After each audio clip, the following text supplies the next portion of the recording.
Isaac Asimov, a quien dedicamos este video, fallece el 6 de abril de 1992. Fue profesor de bioquímica en la Universidad de Boston, escritor de ficción y también divulgador de ciencia. Se asocia su nombre a las famosas 3 leyes de robótica. Hoy te cuento 10 cosas que quizás no sabías de él y de su obra.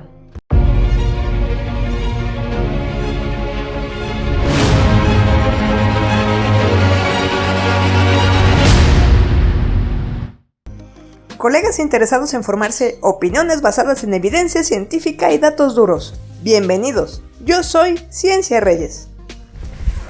Y yo, Cintia Reyes. Los relatos de Asimov, que aparecen en su libro titulado Yo Robot, fueron inspirados en un cómic del mismo nombre de los hermanos Otto y Earl Andrew Binder, publicado en 1939. La historia del cómic va algo así. El doctor Charles Link construye el robot en su sótano. Charles le enseña a su robot a caminar, hablar y comportarse cortésmente. Hasta se hace amigo del perrito del Dr. Charles. Sin embargo, cuando el ama de llaves de Link ve al robot, se horroriza.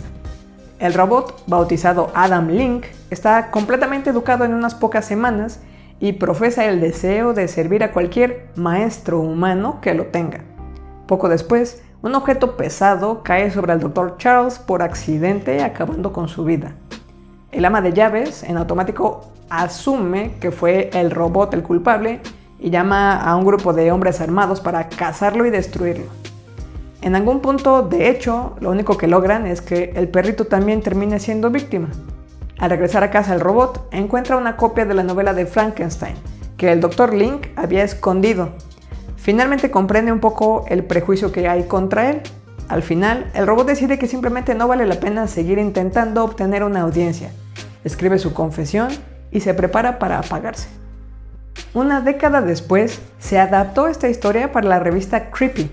En los 60s, la historia se adapta para una serie llamada The Outer Limits, protagonizada por el famoso Leonard Nimoy. Isaac Asimov estuvo fuertemente influenciado por el cuento de Binder, y de hecho él mismo lo aclara en la introducción del libro de 1979. Isaac Asimov presenta las grandes historias de ciencia ficción. Ciertamente me llamó la atención. 2 meses después de leerlo, comencé Robbie, la historia de un robot simpático. Y ese fue el comienzo de mi serie de robots positrónicos.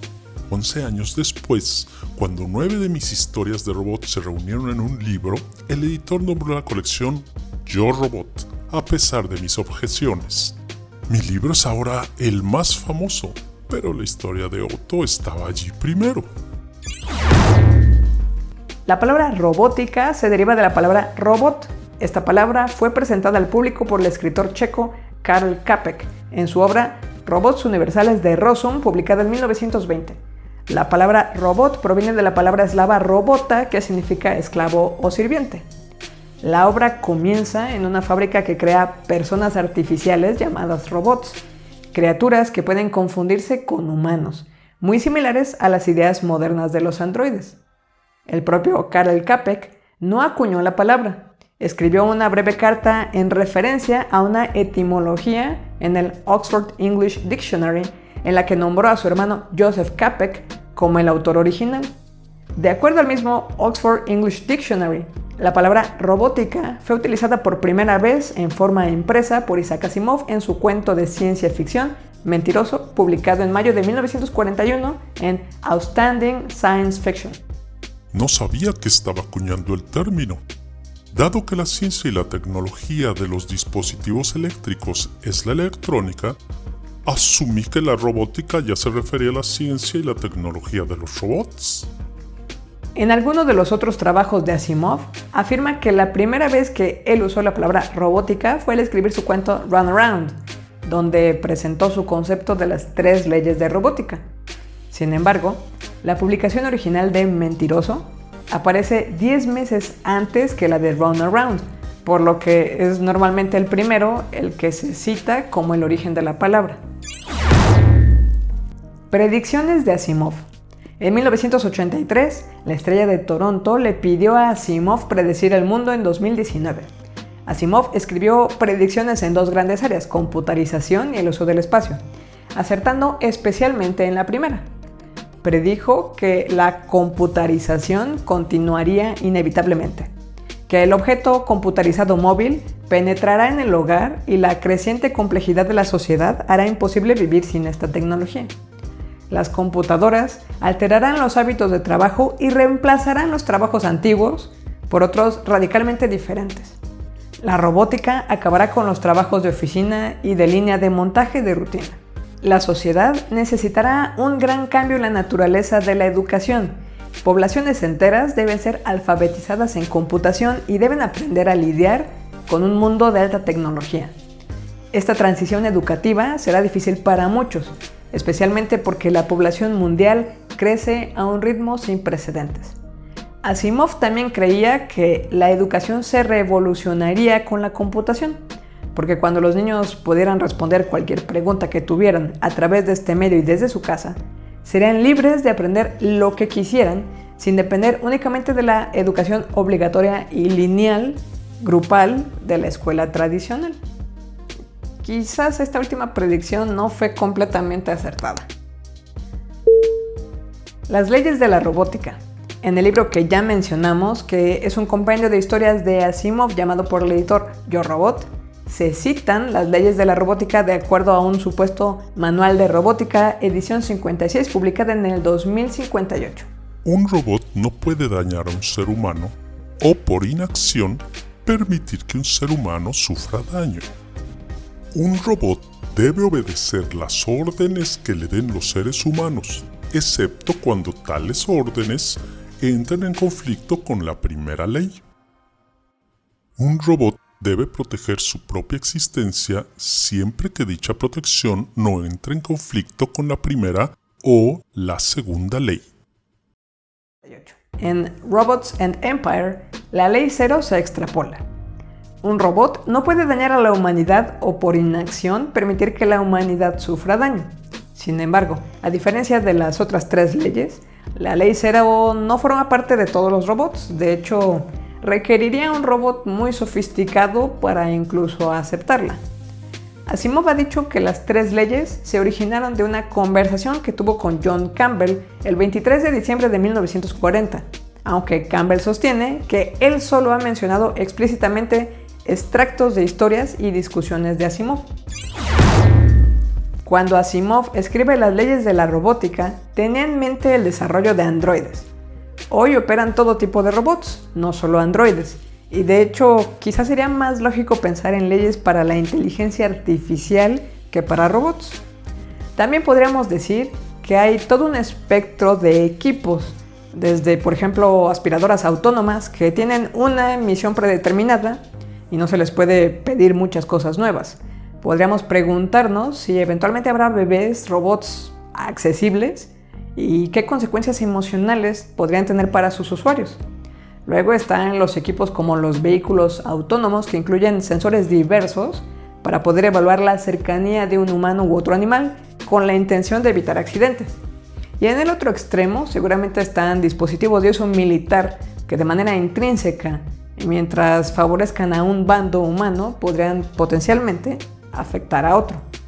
Siendo estrictos, el problema en sí no es que podamos hacer que la inteligencia artificial comprenda estos enunciados, las leyes de la robótica de Asimov, en un sentido semántico, sino el hecho de que desde el punto de vista filosófico, ni siquiera nosotros los humanos tenemos muy claros los límites de lo que quiere decir esto de no dañar a un humano, como muchas discusiones bizantinas sobre derechos humanos por aquí y por allá muestran.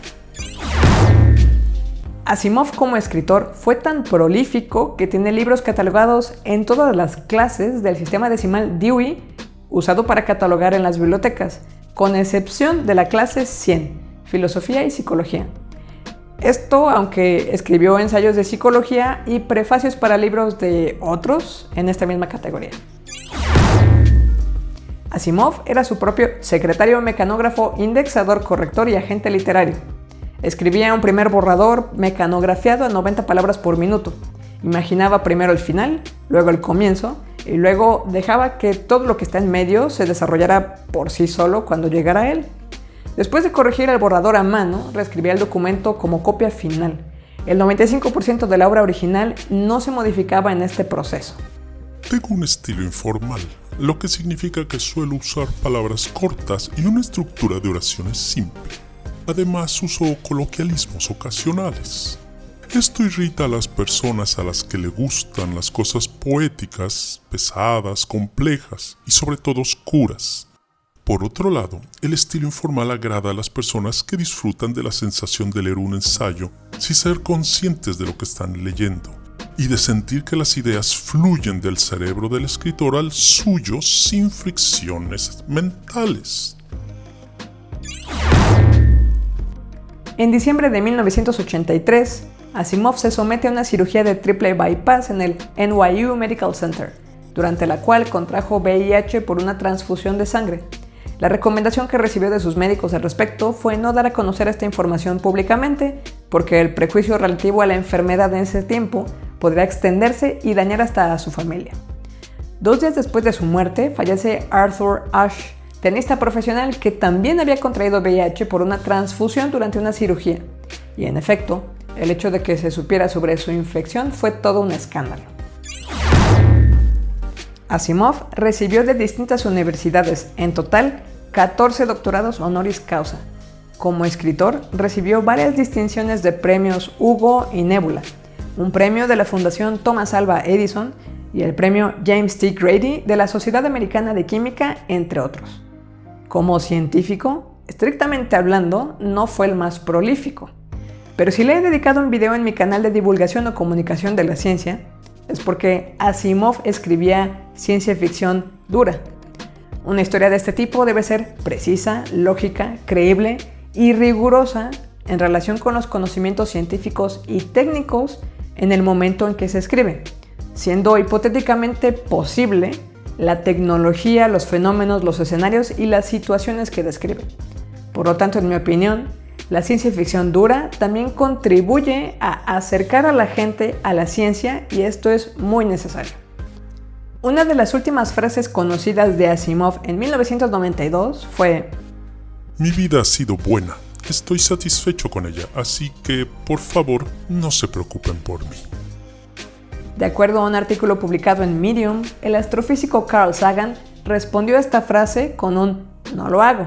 En cambio, me preocupo por todos nosotros, porque ya no tenemos un Isaac Asimov que inspire a los jóvenes al aprendizaje y a la ciencia.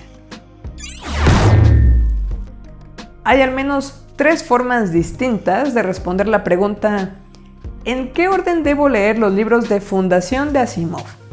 La primera opción es en el orden de la cronología dentro del universo de Asimov. Hay que notar que Asimov no sugirió un orden específico recomendado. Opción 2, en el orden cronológico en el que aparecen publicadas las obras. Y opción 3, solo lee los libros publicados en los 50s y al robot completo, porque los demás no son tan buenos. Eso me han dicho.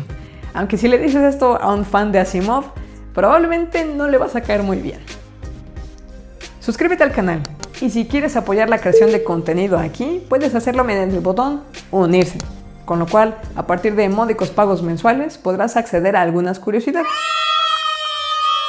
Visita mi sitio web donde puedes encontrar las referencias que consulto para hacer los videos. Publico regularmente los domingos. Visita mi canal cada semana. Gracias y hasta pronto.